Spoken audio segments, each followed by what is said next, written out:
it started from scratch. You built that company from scratch, from like the first computer, the first phone, the first cable. You built their website, and now it's a multi-million-dollar company. It makes you feel something. It's not about the money. It's just.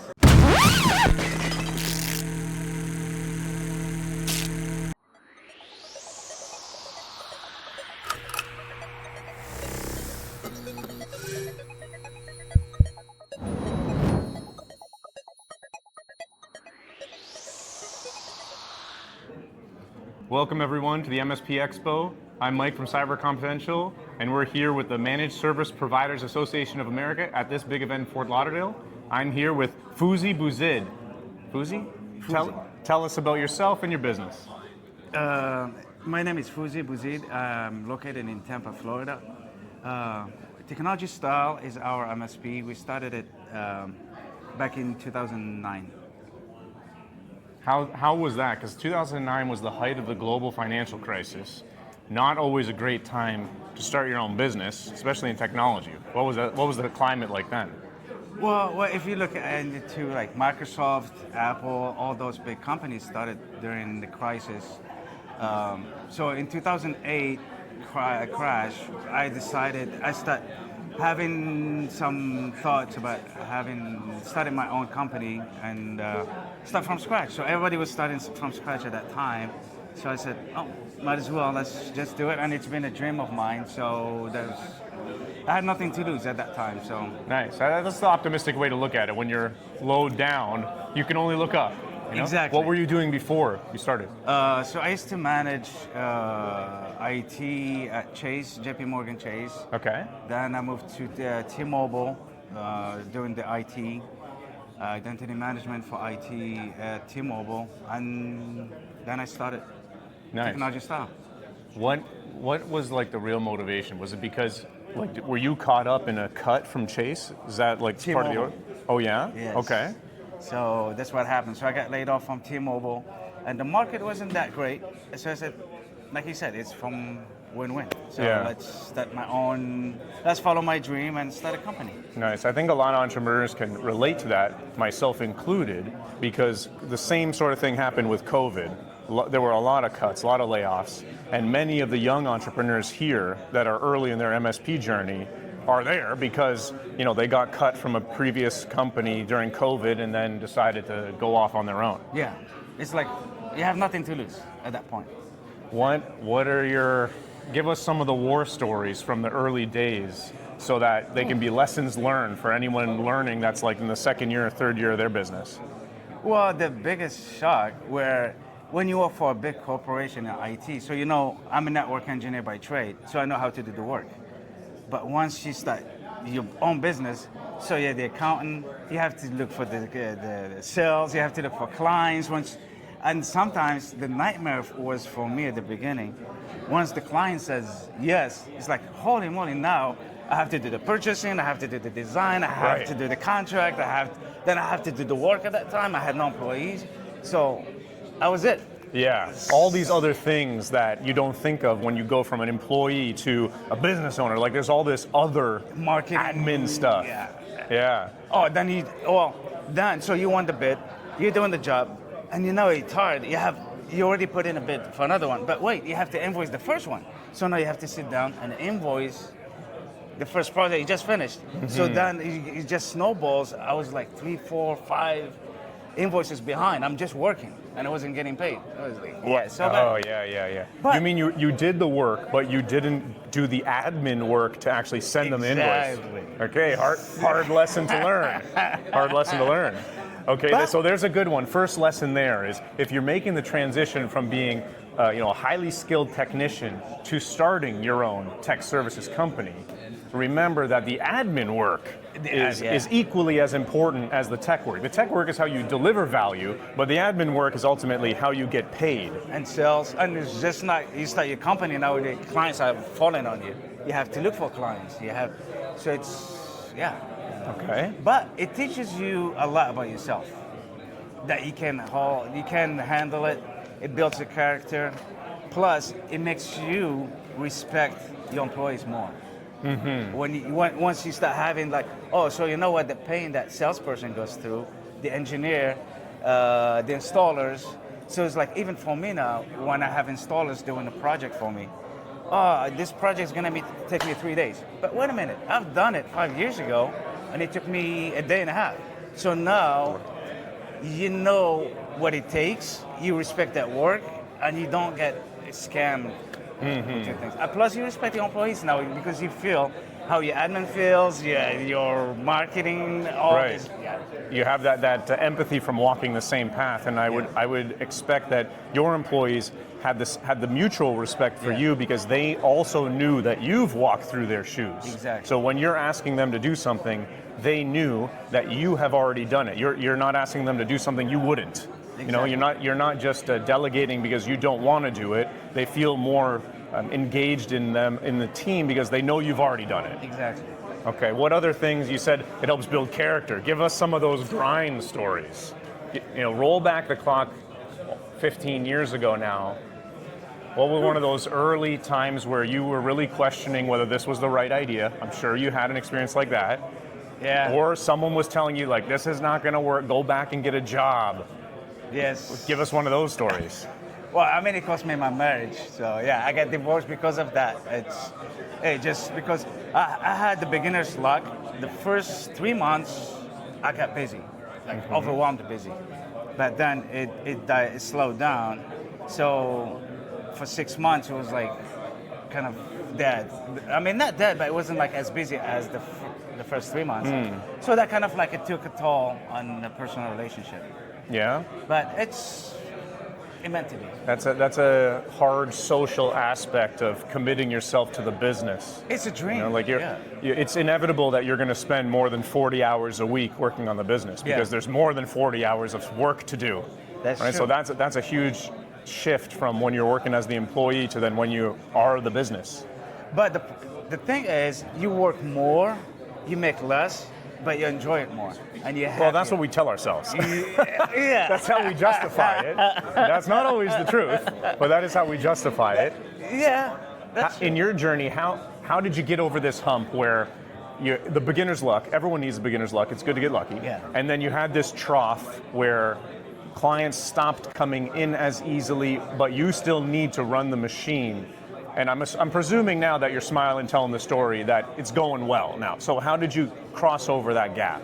You just stick with it. It's life. It's part of life. Life goes up and down, and you just don't give up on any problems you have. Once you have any obstacles, you just keep going. You have no choice in life. That's how we survive. Do you have a support group, or like you have a new personal connection that helps you ride these bumps? No, I just I'm a survivor, so I don't know. You're a lone spirit. Yes. Nice. How do you manage the stress? So you got to be doing something, like you're working out, you're reading books. How do you blow off steam? Play soccer. Yeah. I play soccer a lot, and I go to the gym. So yeah, working out, activity helps me a lot. Being active, play soccer, and at the gym, and just enjoy nature. And this helps you like manage stress. Yeah. Because your life is still stressful. You have. I think that's as important as work. To relieve the stress relief, it's very important to balance. Yeah. Because otherwise you start losing creativity. Is that how you feel, or you just lose energy? You lose creativity. You won't enjoy your work as much. That's the whole point of, like, I do this not for the money, but because I like helping people and supporting people. And it's nice when you walk into a company. Now it happened to us a couple of times. It started from scratch. You build that company from scratch, from like the first computer, the first phone, the first cable, you build their website, and now it's a multi-million-dollar company. It makes you feel something. It's not about the money. It's just it makes you feel like you're part of their creation. Yeah, right on. And the achievement. Excellent. Tell us about the type of clientele that you serve in that capacity. We serve. I mean, I have ADD. If you haven't noticed, so we serve any vertical. Yeah. When I started the company, I refused to be at the mercy of any specific vertical because the industries go up and down. Sure. So, especially from your root story in the global financial crisis, I guess that's still a hard lesson that you had to accompany. Exactly. Tell us about one of the more like this example that you said where you started with them at the beginning and now you can see their business has grown. What type of client is that?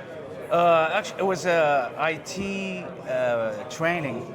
Cool. Yeah, and it was an IT training company. We built their studio and a call center. So the call center started from 2 employees, and then I think after a couple of years was sold at $42 million. Whoa. Yes. That's a big win. Yes. For them. Cool. But yeah. What's that?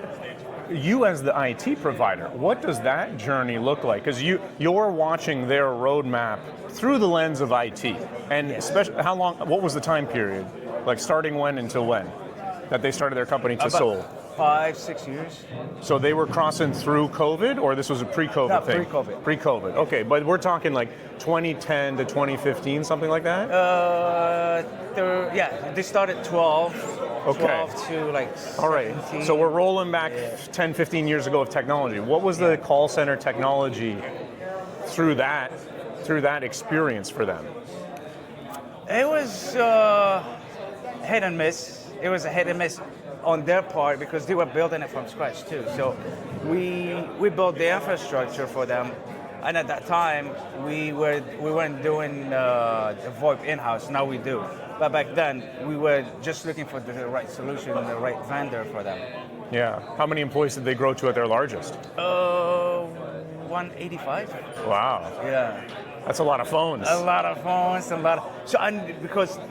company was split between phones, and they have studios where they shoot the training videos. Right. Okay. IT. So they shoot like videos, and then they grew from IT. So they start shooting other videos, teaching people how to do it. So and they had their own LMS, and they start selling the product. And it sounds like you were very integral in the whole business. It's not like you were just selling them VoIP services. No, we were doing the whole IT. So we have to back up all those videos that were shot, because you cannot just reshoot all those videos because the instructors cost a lot of money, the production. So once you shoot the video, you have to back it up.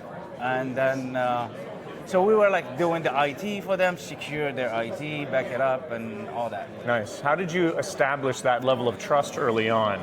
Because you're a strategic part of the team, it sounds like. Yes. How did you earn their trust? Well, my speech is always I tell to our potential clients, I don't want to be a bill, just like you're paying the electric bill or phone bill. We're a partner of your business. Bring us to the table and let us share the experience with you. And if you're growing, we want or give you a direction how to grow and more to make you more efficient. I just want to send you a bill every month, and that's it. Right. Can you think back of something that you did to like put that into action so that they just don't hear it from you, they experience it, so that it's more than you just saying, "Oh, we want to be your partner." Anyone can say that. How did you actually get them to trust you? I think by nickeling and diming with the clients. Sometimes you give them you just overlook some stuff. You just give them, this product is, it's for free, or like you give them something, it's on the house. So you build that relationship with the client. You're speaking to their wallet through the budget. Exactly. Okay. And people buy from people, like they say. So it's business before profit is relationship, and we have a relationship with all clients. Nice. What's the average length of a client relationship that you've had in the last 15 years? You have anyone that has been with you since the beginning? Yeah. Wow. That's very common. Like, we've done a few of these interviews. Many MSPs still have the same original clients 15, 20 years later. And they look at you like the kid. Oh, I remember when you first started, and it's like, and they grew with you, and at the end we both grew at the same time. Yeah. Absolutely. Yeah. The last person we had on here got invited to one of his clients' weddings. I get those all the time. Well, see, that really reinforces the point that this is a relationship. You're not reselling services to them. You're not reselling VoIP phones to them. You're a strategic relationship to help build their business. That's true. And you got to remember that. And all our clients, they tell us that we have access and we know more about their business than they do. which Oh, is totally, probably because you do know the technology, Yeah. right? That's your job. and we have access to their servers, to their infrastructure. So you cannot just pick up any IT or MSP from the street. You have to have that trust and the relationship with them. Beautiful. Excellent. Well, Fouzi Bouzid from Technology Style. Great to have you very here much. at the MSP Expo in Fort Lauderdale, sponsored by the Managed Service Provider Association of America. Love hearing your story. Very glad to have you. Right on. Thank you. Enjoyed this episode? Hit like, drop a comment, and subscribe.